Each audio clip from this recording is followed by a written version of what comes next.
Hey, baby. How you doing today? Doing fine. How you? Doing good. You look beautiful today.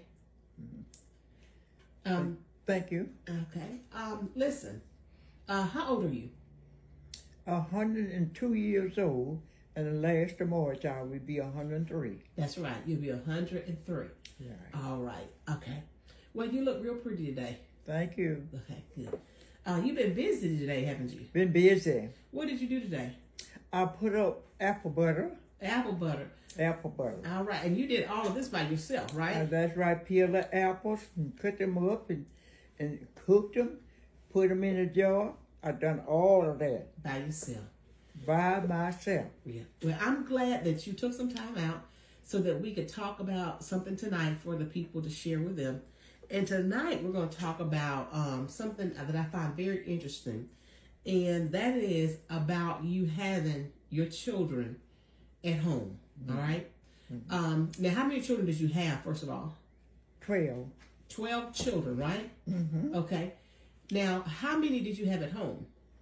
I had 10 at home. You had 10 children at home. So I had 12. You had 12. So the other two, which is me and Virgil, there's a running joke in our family, is that me and Virgil think we're special because we were born in a hospital. Which is funny because kids don't know where they're born at.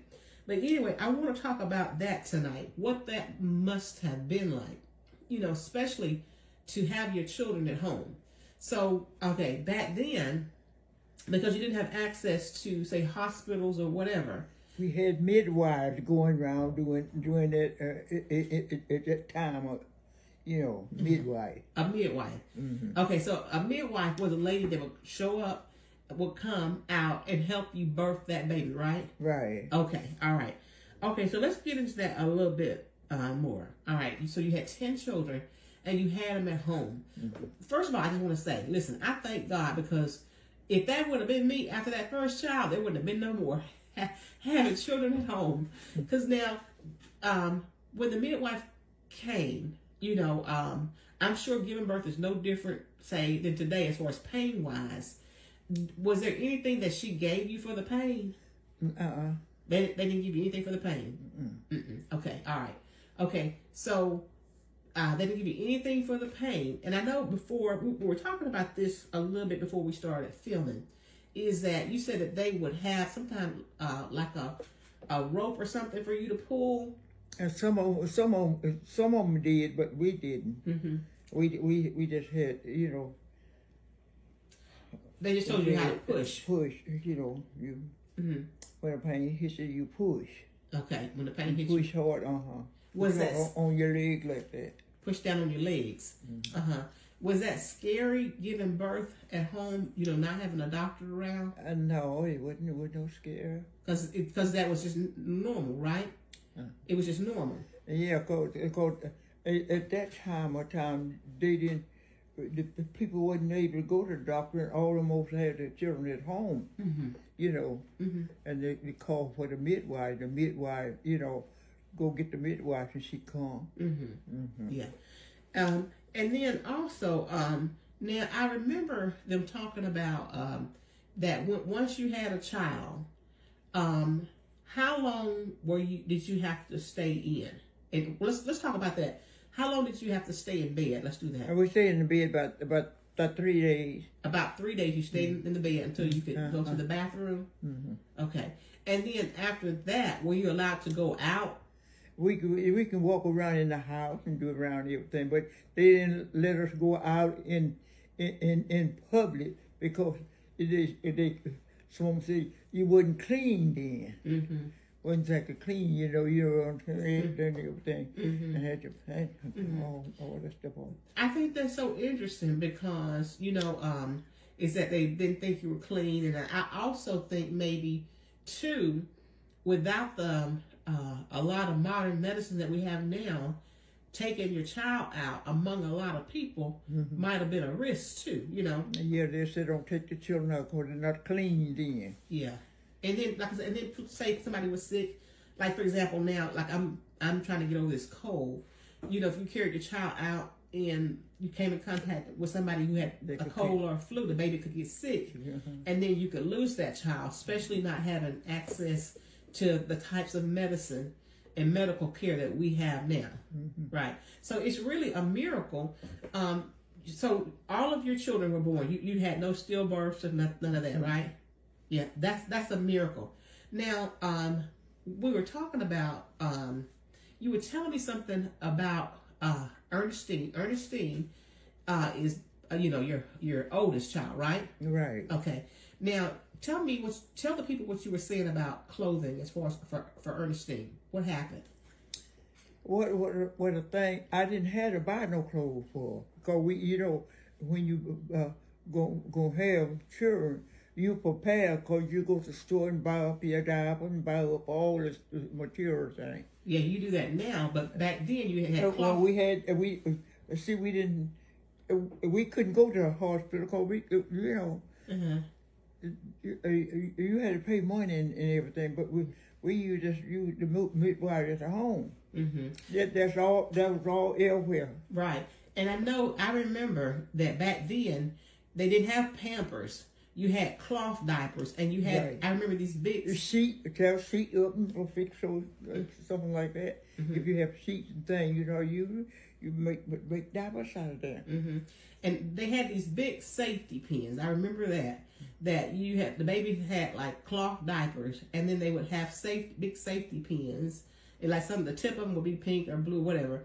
And then you just put that on there. So you had to actually take those diapers off and wash them. We did. We washed. When you put them off, you soap. You have a pan, and you put them in the pan and put your soap and water in there, and let them soak a while. And sometimes we would take a stick or something and just jig them like that. That mashed it. Especially if the baby had a bowel movement. I mean, it's something is that. The ladies back then, they weren't, say, delicate flowers. If the baby had a bowel movement, which was every day, you washed it, you cleaned that out, washed it, sanitized it, and you washed that cloth because the baby was going to need more diapers, so you kept cloth. But now you were telling me about that Ernestine had gotten some clothes when she was born. Tell me about that story. No, it was... See, we were down here, and Eva was in Homewood. That's your sister. And see, the woman was going to have a baby, and after the baby, didn't live, and then Eva bought the clothes from this lady and sent them to me. So that was it was a blessing for you, but it's not a blessing for the lady, because she lost her child. Right. And so your sister, who lived in Birmingham, Aunt Eva, bought those clothes to you, and so you were able to use those for Ernestine. Right. And we were laughing at the part that you said that Ernestine had the best and the finest. And so I said, that's probably what's wrong with her today, because she loved the best and the finest. And so I got to rub that in on her, because this was my first time hearing that story about that. But see, the thing about it, they had foot tubes and things. They put all the babies' diapers and things in that tube. If they got mess in them, they take we had a battling bowl like you chewing milk or something. Yeah. You battle them clothes, and then battle all of that stuff out of there. And then when we pour that water out, then get some more water and soap, and then you take your hand and wash the diapers. Right, because you were going to reuse them. Right. And then we wash them, and then we had to hang them out, let them dry.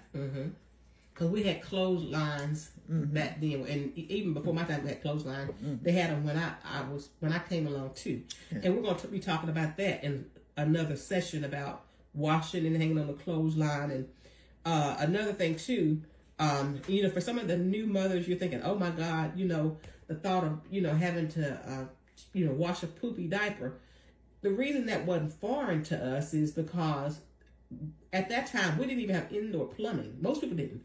So they had like a what they call a slop jar, and that was a pot that the adults used inside the house at nighttime, because especially say you're out in the South or something, you couldn't make it to the toilet or whatever's raining or storming.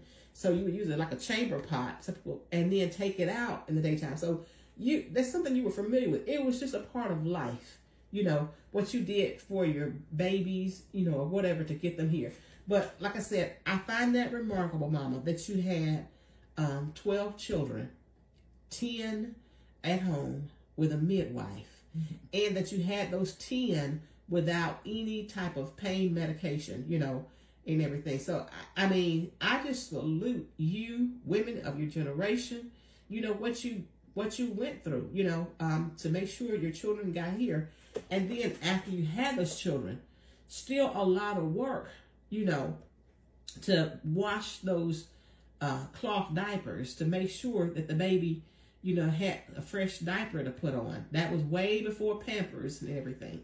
So, but that's what we want to talk to you guys about, you know, as far as our history tonight, is Mama, this strong woman, and how she gave birth to her 12 children and did whatever it took to make sure that her kids, you know, were well.